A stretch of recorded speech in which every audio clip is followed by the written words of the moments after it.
La tokenización de activos en Dubái va a marcar un antes y un después en todo el ecosistema cripto. Seguramente que hayas escuchado en las semanas anteriores cómo realmente Dubái estaba intentando implementar, ¿no?, este modelo de negociación y de tokenización de activos, sobre todo inmobiliarios, dentro de su país. Pues bueno, realmente esto va un poco más allá. Y más allá de lo típico que te hayan dicho de cojo un activo, lo tokenizo y gano dinero, pues vamos a ver realmente cuáles son las implicaciones que existen detrás de todo esto y que al final vas a ver que es un tema que puede llegar a influir muchísimo, ya no solo en cripto, sino también a nivel mundial.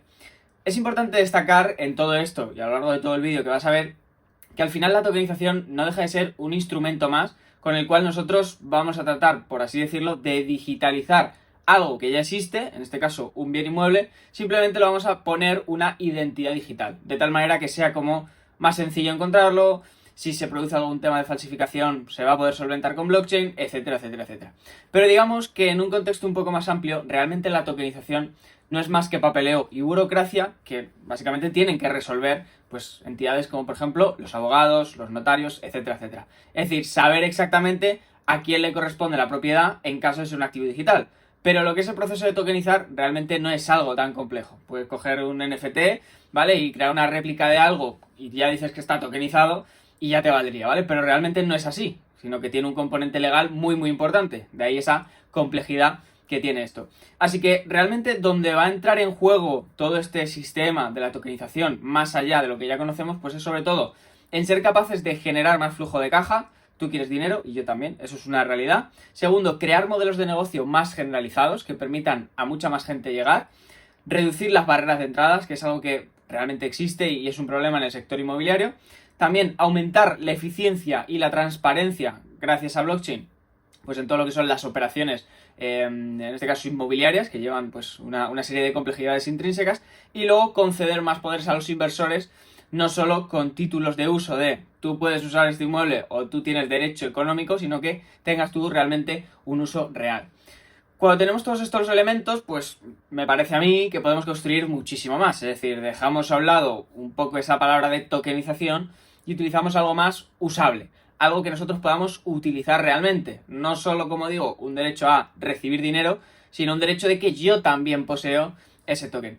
Y aquí un poco es importante, ¿no?, recalcar o básicamente destacar el movimiento que ha hecho Dubái y sobre todo también el gobierno de Oriente Medio gracias a la tokenización de estas propiedades, ya que ha dado luz verde a una serie de políticas que van a beneficiar y van a permitir sobre todo abrir el espectro en cuanto a tokenización de inmuebles a nivel mundial. Ahora mismo, según está la normativa y según lo han tratado de establecer, en este caso pues también ese programa piloto, porque todavía queda mucho por mejorar, es que tú puedes invertir realmente en Dubái a través de una aplicación que ellos mismos han creado, ¿vale?, que es Privco Mint, ¿vale?, la cual nosotros, como puedes ver ahora mismo en pantalla, pues es una aplicación realmente muy similar a lo que ya podemos utilizar como en España con Rental o en América con Realty. O sea, no cambia mucho el modelo de negocio, simplemente es especializado para lo que existe en Dubái, ¿vale? El funcionamiento es el mismo. Invertimos, con eso vamos a obtener nosotros una serie de ganancias o de posibilidad de obtener un ROI, pues un 14% más o menos, y vamos a ser en este caso propietarios de ese piso. Como digo, habrá que seguir mirando igualmente cómo funciona la regulación y qué pone en esos contratos exactamente, pero bueno, digámoslo que empezamos a ver un poco más la luz en cuanto a lo que tokenización se refiere. Así que como ya ves es bastante interesante. ¿Cuál es el punto positivo con todo esto? Bueno, pues que tú puedes llegar a invertir desde 500 euros, ¿vale?, 540, que son unos 2.000 dirhams, y ya puedes empezar a generar pues esos ingresos y ese flujo de caja. Se espera que el mercado objetivo sean unos 16 billones para 2033, o sea que realmente queda muchísimo para hacer, son muchos miles de millones para invertir, pero es realmente interesante. Ahora bien, ¿cómo vamos a analizar nosotros toda esta situación ahora que ya tienes el contexto para sobre todo saber qué puedes hacer o cómo te puedes beneficiar, ¿no? Más allá de que saber que tokenizar es algo bastante interesante. Pues bueno, vamos a ver en un primer lugar cómo funciona dentro o cómo afecta realmente a la tecnología blockchain y quién se puede beneficiar de ella, qué proyectos son los más utilizados. También vamos a entender en un segundo punto a nivel económico, macro y demás cómo puede llegar a impactar esto a grandes rasgos.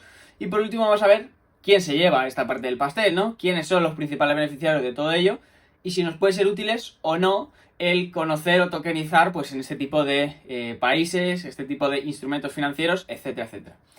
Para empezar, como hemos dicho, la tokenización no es más que un contrato entre partes, ¿vale? En el cual, pues, si tú depositas cierto capital, vas a tener una serie de derechos económicos para recibir parte de ese dinero, ¿no? De ese dinero que se genere. Pues es algo muy sencillo, pues al igual que si tú inviertes en una empresa, tú tienes el derecho a recibir, pues, esa parte si la vendes, pues esto es exactamente lo mismo. Pero como digo, la intención con todo esto es que realmente no sea como un mero contrato de explotación, en donde se explota el inmueble, yo genero beneficios, pero cuando se vende o cuando hay algún tipo de suceso, yo no soy propietario, sino que se trata de que el usuario pueda llegar a ser propietario de ese inmueble. Esto, como digo, siempre que vas a hacer algo, pues lógicamente lo vas a tener que consultar con los abogados. Si utilizas alguna aplicación de este estilo, tendrás que ver los contratos específicos, porque igual puede que todavía en algunos no se implemente este tipo de sistemas, ¿no? Y a títulos legales, pues tú no eres el propietario de ese inmueble, sino que simplemente inviertes para ganar más dinero en un futuro. Así que, ¿cómo funciona todo esto? Bueno, pues todo esto ha sido gracias a el sistema, ¿no?, que ellos tienen, o bueno, una de las partes con las que ellos cuentan en Dubái, ¿vale? Que es ese sistema VARA, que se dedica básicamente pues a todo lo que tiene que ver con regulación de activos digitales. Y ahí, pues bueno, si quieres buscar más información, encontrarás pues que esa parte regulatoria de Dubái pues ha dado luz verde a todo ese sistema dentro de su sandbox para poder ir explotando todo eso, ¿vale? Aquí también pues puedes ver noticias de esas tokenizaciones de activos. Pues bueno, esto es una parte muy, muy conocida de Dubái, muy, muy llamativa, ¿no? La zona de los yates, la zona de muchos rascacielos, etcétera, etcétera. Así que puedes investigar aquí un poco más en detalle el cómo funciona, ¿vale? Pero el proceso es básicamente ese. Ahora, sobre qué tecnología se está construyendo, ¿no? Porque para que todo esto funcione, pues tiene que haber algún sitio en el que yo tokenice esos activos, o más bien guarde la información de esos activos. Pues bueno, todo esto lo están haciendo con Ripple. Suena chiste, pero no, es una realidad. Lo están haciendo con la propia blockchain que tiene Ripple. Y es que básicamente ellos tienen una asociación con ellos, ¿vale? Han creado pues esa especie de acuerdo para poder lanzar estos instrumentos dentro de todo ello. No vamos a explicar en detalle qué es Ripple porque ya se ha explicado, pero digámoslo así, es una blockchain más enfocada a lo público, pero que el control de todos los nodos es privado. Entonces, es un poco de contraste, ¿no? Bastante fuerte en todo ese sistema de yo te vendo algo que puede usar todo el mundo, pero luego realmente es bastante opaco en cuanto a cómo se gestionan los recursos, etcétera, etcétera. Pero realmente no es algo que nos deba extrañar. ¿Por qué? Porque realmente cualquier empresa lo que trata de buscar es centralización. Entonces, si yo puedo construir sobre Ripple y puedo llegar a tener más control que si, por ejemplo, construyese en Ethereum, pues también va a ser un punto positivo. Y todo esto no es solo por el control, sino porque realmente dentro de las agencias gubernamentales, el real estate, incluso las empresas constructoras, ¿qué es lo que más le interesa? Pues bueno, le interesa eficiencia. Ripple en este caso cuenta con más de 1.500 transacciones por segundo y un coste de 0,00002 dólares por transacción, o sea que realmente al usuario esto no le va a afectar en nada. Y también busquen esa otra pata de seguridad. Es cierto que al ser una blockchain privada, pues la seguridad podemos pensar, ¿no?, que se puede ver más vulnerada.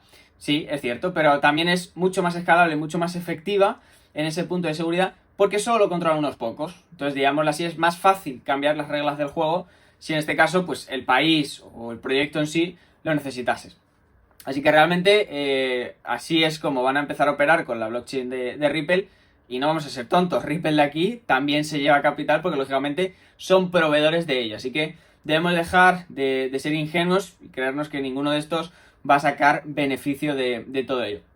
Pero con lo que realmente quiero que te quedes de esto que acabamos de ver es que a nivel tecnológico el que corra sobre una blockchain ofrece lógicamente mucha más transparencia de datos y eso nos va a ser interesante, ya que vamos a ser capaces de facilitar a cualquier persona, a cualquier entidad, quién es el responsable de ese título, ¿vale? Entonces, pues al final, temas judiciales, temas políticos, temas legales, nos va a ser más sencillo acreditar si somos o no parte de esa propiedad y en consecuencia, pues que no haya que estar con papeleos, burocracia, cosas que ya sabemos que pueden existir en cualquier tipo de trámite.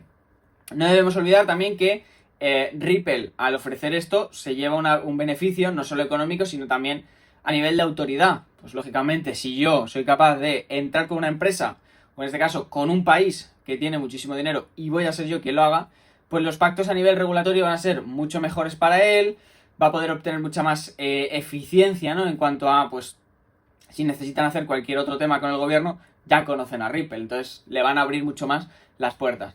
Y por otro lado, realmente Ripple es muy abierto a operaciones procedentes de cualquier lugar, es decir, es una blockchain mucho más enfocada en ese, y de hecho su misión, ¿no?, es poder ofrecer pagos transfronterizos de manera mucho más rápida y eficiente a nivel mundial, o sea que van alineados también con esa propuesta.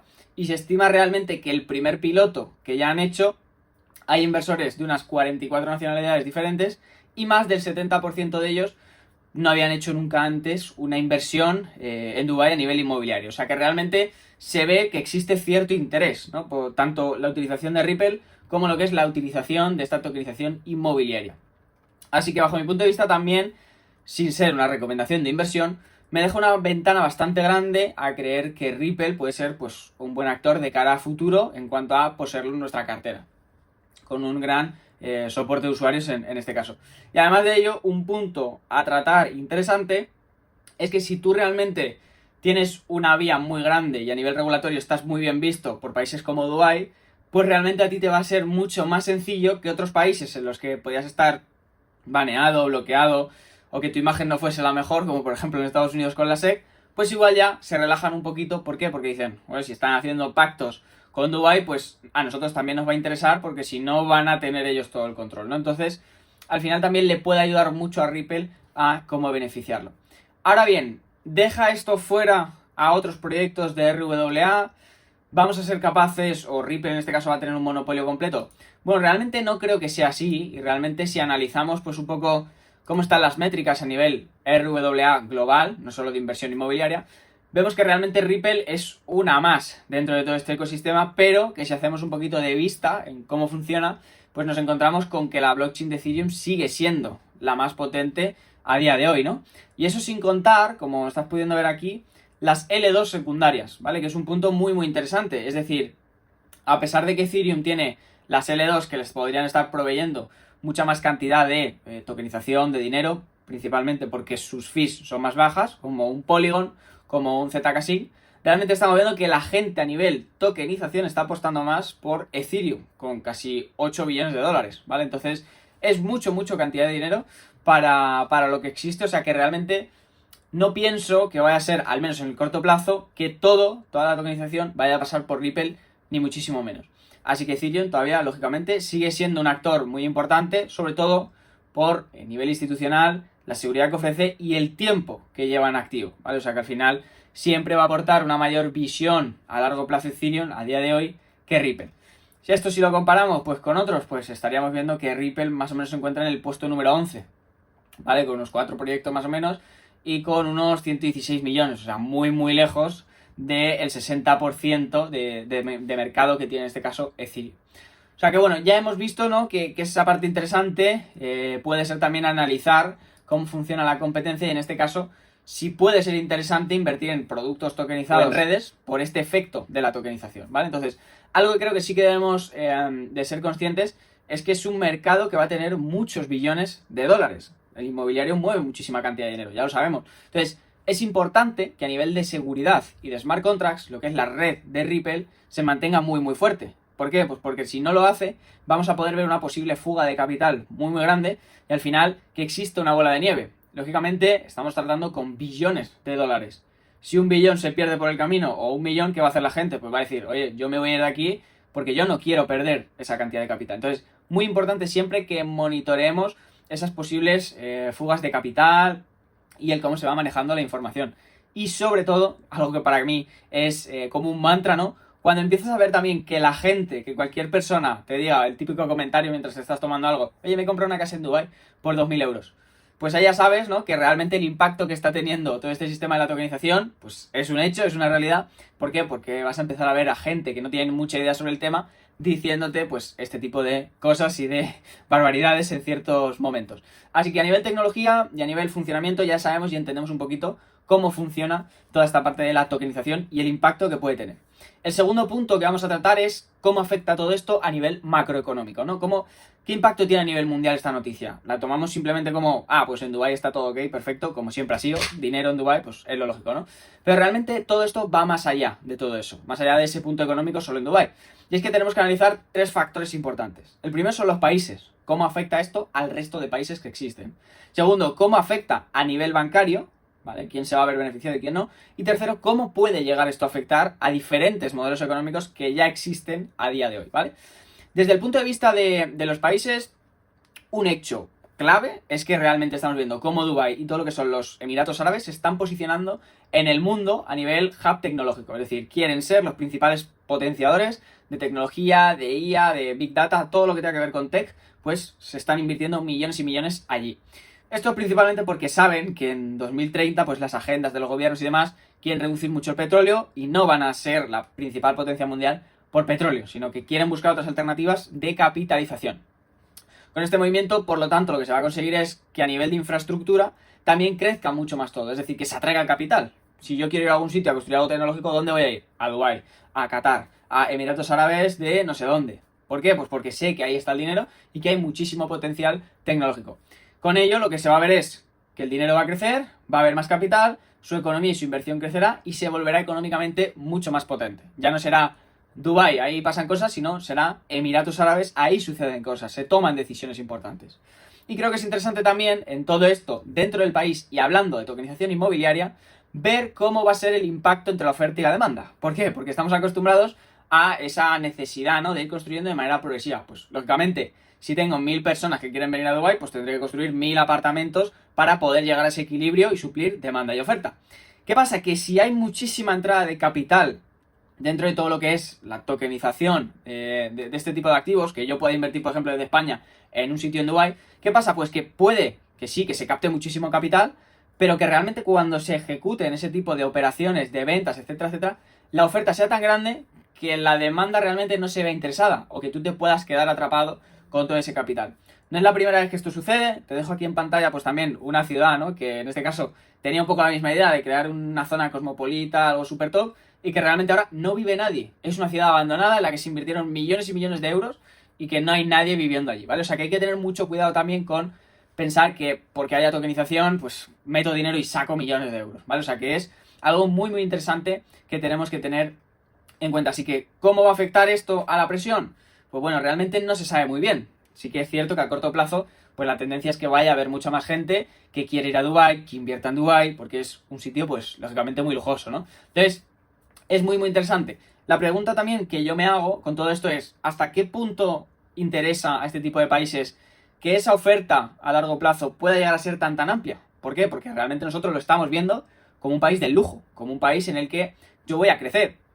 Y sobre todo donde las oportunidades, aunque son ilimitadas, también son escasas. No cualquiera puede ir a Dubái. Y si quieres ir, tienes que arriesgar también mucho. Casas muy caras, todo lo que haces es generalmente caro, entonces no cualquiera puede ir. Pero si cualquiera puede ir porque la vivienda es realmente barata, ¿qué punto de glamour tiene? ¿O hasta qué punto realmente van a incentivar a que la gente vaya allí? Vale, entonces son preguntas que realmente hay que tener muy muy en cuenta. Puede que a corto plazo no suceda nada y aquí paz y después gloria, pero a largo plazo, si esto no es sostenible, pues ya te darás cuenta de que realmente caerá mucho, habrá mucha competitividad por el precio de la vivienda, incentivará al usuario, pero igual ya no es tan atractivo a nivel país el irnos allí. Vale. El segundo punto que tenemos que tratar, sobre todo, también es la cantidad de dinero que se está moviendo en este país, ¿vale? O sea, incentivar lo que es la tokenización no solo va a traer dinero inmobiliario, sino que va a hacer que mucha gente quiera ir ahí también a vivir. ¿Por qué? Pues porque al final, con esta especulación de casas, con que el precio llega a bajar un poco, pues a mí me va a rentar, me va a ser mucho más económico poder irme a buscar estas oportunidades laborales a estos países. Entonces, bueno, puede ser interesante también si tú eres más un emprendedor, si quieres ir ahí a generar tus negocios, etcétera, etcétera, te puede ser realmente interesante. Eso sí, tendremos que tener cuidado con no caer en la misma trampa de 2008, que pasó en Estados Unidos, ¿no?, con esas crisis hipotecarias. Entonces, cuando estas crisis han sucedido, hemos visto que realmente ha habido una gran repercusión negativa en todos los mercados financieros.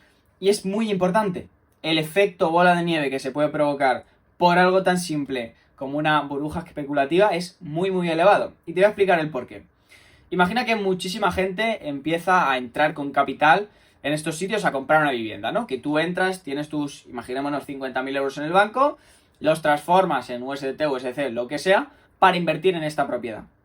Cuando tú compras esta propiedad, realmente tú lo que tienes es una representación digital de ese activo. Entonces, lógicamente, si tú luego quieres hacer la operación contraria, tiene que haber alguien dispuesto a comprártelo. ¿Por qué? Porque si no, te vas a quedar a dos velas. Lo único que vas a poder recibir es, en este caso, ese capital recurrente, ¿vale? De los activos, o imaginémonos un alquiler que nos dan. Pero si yo quiero vender la casa, realmente yo puedo llegar a tener un problema de liquidez, de que nadie me lo quiera comprar, ¿vale? A lo mejor tengo que vender, o todos los usuarios tienen que vender esa casa a un tercero para que ahí sí que me den el dinero. Pero si no, a lo mejor en lo que es el pool de liquidez, donde yo intercambio ese activo, puede que no lo tenga. Entonces es muy peligroso. ¿Por qué? Porque imaginémonos que podemos hacer estos intercambios tan sencillos, algo que a día de hoy es muy complejo. Si yo ahora quiero vender una casa de 300.000 euros, pues igual no lo hago en 2 días, sino que realmente tengo que esperar un mes, 2 meses, encontrar comprador, etcétera, etcétera. Ahora, si yo tengo la capacidad de hacer una venta al minuto 1, cuando yo quiera, esto es un problema. ¿Por qué? Porque nos podemos encontrar a gente que sí, que quiere vender, pero que no hay liquidez. ¿Quién nos está comprando eso? O si yo vendo todo, hay alguien que se va a comer esa deuda. Hay alguien que tiene que estar dispuesto a pagarlo. Entonces, estas ventas masivas, al ofrecer también productos de inversión que van a ser mucho más sencillos de comercializar y de intercambiar, pueden en última instancia llegar a provocar ese efecto bola de nieve. Yo no puedo vender mi participación, lógicamente no tengo dinero, el banco me va a estar presionando, el banco va a recuperarlo y yo voy a tener una deuda, o en el caso de que yo pueda venderlo, ¿qué pasará? Pues a lo mejor tengo USDTs y el market maker necesita comprar y vender, no tiene dinero tampoco. Como no tengo dinero, ¿qué tengo que hacer? Pues ir a USDT y le digo, oye, USDT, quiero vender todos los USDT para que me des euros. ¿Por qué? Porque tengo miedo. Y USDT, si hay muchísima gente, te va a decir, oye, que yo no tengo para pagarte. ¿Por qué? Porque yo tengo el 100% de USDTs, pongámosle un ejemplo, 20% en líquido, por si te tengo que pagar, pero el resto está invertido. ¿Y adivina dónde está invertido? En bonos, en Bitcoin, alguna acción también, etcétera, etcétera. ¿Esto qué me lleva a mí? Pues a que si presionamos mucho a stablecoins como USDT o USDC, puede que ellos tengan que vender sus participaciones actuales para generar esa liquidez. Eso les genera una deuda y a su vez esa liquidez que ellos tienen, que han perdido, pues al vender esos activos a un Amazon, por ejemplo, o parte de Bitcoin que tengan, o parte de bonos americanos, lógicamente también va a repercutir negativamente en eso. ¿Por qué? Porque van a haber ventas muy muy fuertes. Entonces, como ves, no es algo tan trivial como, bueno, si esto no va bien, lo vendo y ya está. Sino que si se ejecuta ese ciclo virtuoso, pues podemos ver muchísima cantidad de capital perdido, ¿vale? O sea que es muy muy importante que tengamos esto en cuenta. Es cierto que a nivel positivo, no todo es negativo, se espera que el crecimiento a nivel inmobiliario de los activos tokenizados sea de un 7%, ¿vale? Dentro de lo que es la economía de Dubái. Para hacerte un poco la idea, son 545 millones mensuales tokenizados en Dubái. O sea que es bastante dinero y hay muchísimas oportunidades. O sea que si tú quieres hacer tu primer millón, pues igual también, ¿no? Puedes empezar por aquí o buscar alternativas y negocios para poder apalancarte en todo esto. Y por último, a nivel regulatorio, dentro de todo el sistema, de estos 3 puntos que hemos visto, pues realmente Dubái está marcando un hito en cuanto a qué seguir y a quién seguir. Mientras otros países o potencias mundiales, como Estados Unidos o incluso Europa, están más a burocracia, creemos reglas, normas, no sé qué, no sé cuántos, ellos ya están tomando acción. Entonces, al ser pioneros, va a permitir que luego otros los copien.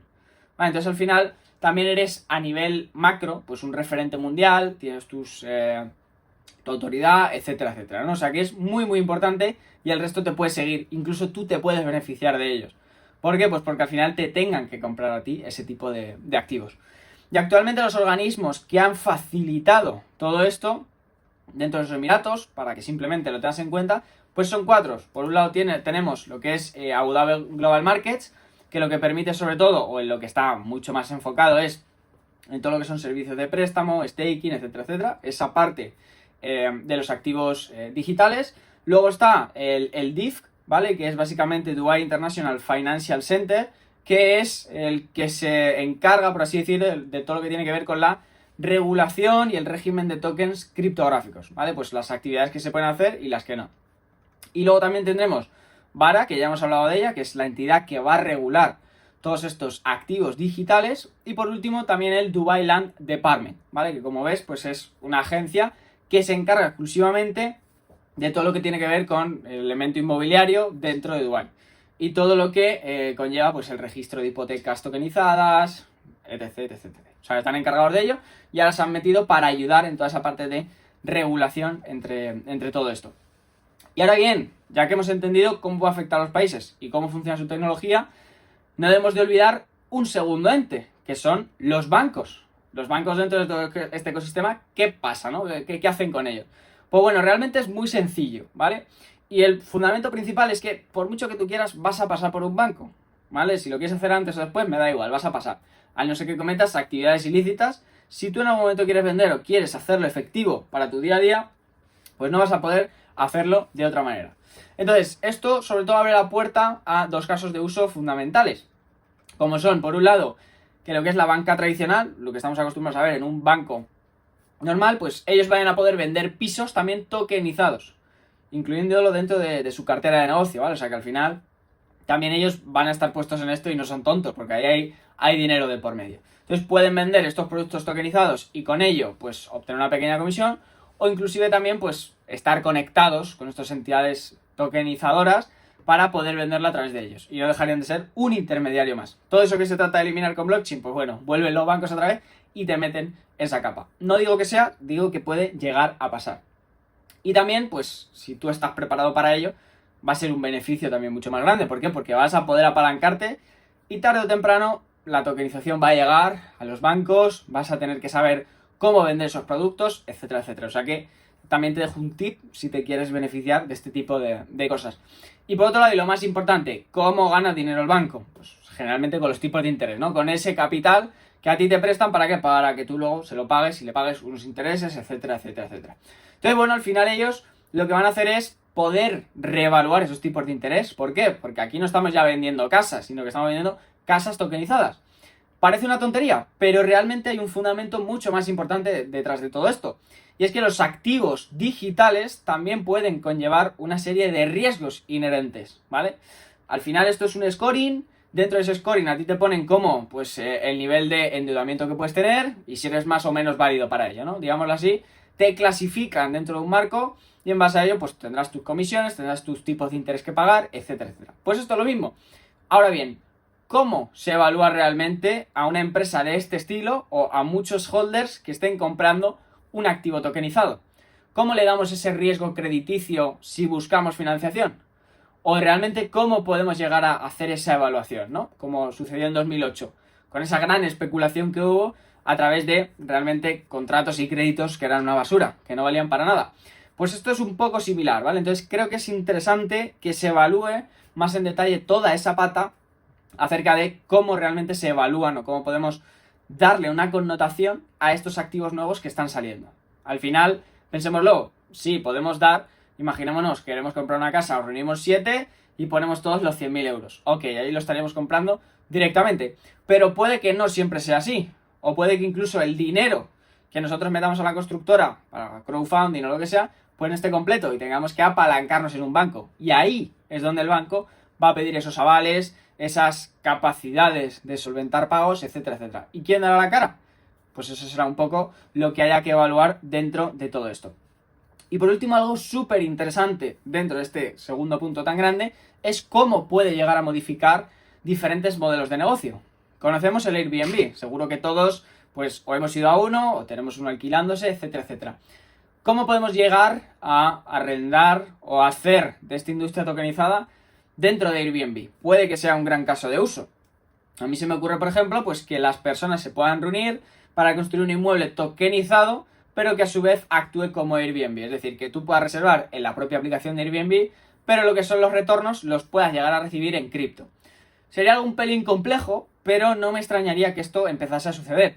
Inclusive que el propio Airbnb llegase a construir este tipo de casas tokenizadas, consiguiendo el capital de la gente, de los hosters, etcétera, etcétera, para construir nuevas y que ellos fueran, en este caso, los poseedores o los que te vendieran ese tipo de activos tokenizados. Lo mismo se puede aplicar para también la industria hotelera, pues todo este tipo de cadenas tan grandes de hoteles, pues puede llegar a ser en el futuro también una vía para tokenizar, ¿vale? O sea que creo que es interesante evaluar todo lo que son estos modelos de negocio de cara a cómo se pueden beneficiar o cómo las empresas pueden llegar a necesitar esa adaptación de todo esto. Y ya para finalizar tendríamos que ver a esos actores, ¿no? ¿Quiénes son los que se sacan la panoja de aquí? Bueno, pues si has prestado atención ya más o menos vas a saber quiénes son y cuánto se llevan de todo esto, ¿no? Así que vamos a hacer una conclusión bastante rápida. En primer lugar, los países, pues está claro, Dubái y todos los Emiratos Árabes se llevarán más capital, tener más capital tienes más poder de negociación y por consiguiente puedes establecerte más potencialmente a nivel mundial y con un mayor control. Dependen más de ti en vez de que tú dependas de ellos. O sea que eso es un punto bastante fuerte para toda esta regulación tokenizada. Por otro lado, a nivel bancario, pues los bancos que existan allí pueden llegar a obtener muchísimos más beneficios que los tradicionales, o sea que, por esa parte, oye, ni tan mal, siempre y cuando se asuman bien esos riesgos. Por la parte de las agencias, pues lo mismo, todo aquel que se sepa mover bien o que incluso pueda llegar a crear esas comunidades para que metan el capital, pues yo creo que se van a llevar una buena tajada de todo esto. No tanto porque las comisiones sean más altas, sino porque puede que haya mucha más demanda de ese tipo de productos. Y por parte de los usuarios, pues al final todos ganamos más, ¿no? Si nos es más fácil, etcétera, etcétera. ¿Hay algo negativo? Bueno, pues para mí sí. Creo que también es importante, en un primer momento, evaluar esas posibilidades que tiene el retailer y sobre todo calificar si el retailer está trabajado o tiene el conocimiento adecuado como para invertir, porque realmente esto no es algo sencillo. Por mucho que queramos simplificarlo, la inversión inmobiliaria es una profesión y es complejo. Entonces, no cualquiera puede invertir. Entonces, tenemos que saber bien cuáles son los riesgos que asumimos, qué pasa si realmente hay algún problema con la propiedad, etcétera, etcétera, ¿vale? O sea que, más allá de que pueda ser sencillo, creo que hay que tener mucho cuidado en cómo se transmite y, sobre todo, no hacer perder a la gente dinero porque unos vayan a ganar mucho más con todo ello. Y por otro lado, y aunque no me guste mucho hablar de temas morales y de valores, creo que también en algún punto debería ser interesante que evaluemos cómo están los trabajadores en este tipo de países, porque al final también a veces sufren unas condiciones que aquí los europeos no estamos acostumbrados a ver. Así que dicho esto, creo que a corto plazo va a ser muy interesante ver cómo avanza esto y a largo plazo creo que lo más importante será analizar esos riesgos que pueden ir surgiendo de una posible adopción tan grande en cuanto a nivel tokenizador. Dicho esto, espero que te haya servido este enfoque más claro sobre Dubái y sobre su tokenización y nos vemos en próximos vídeos.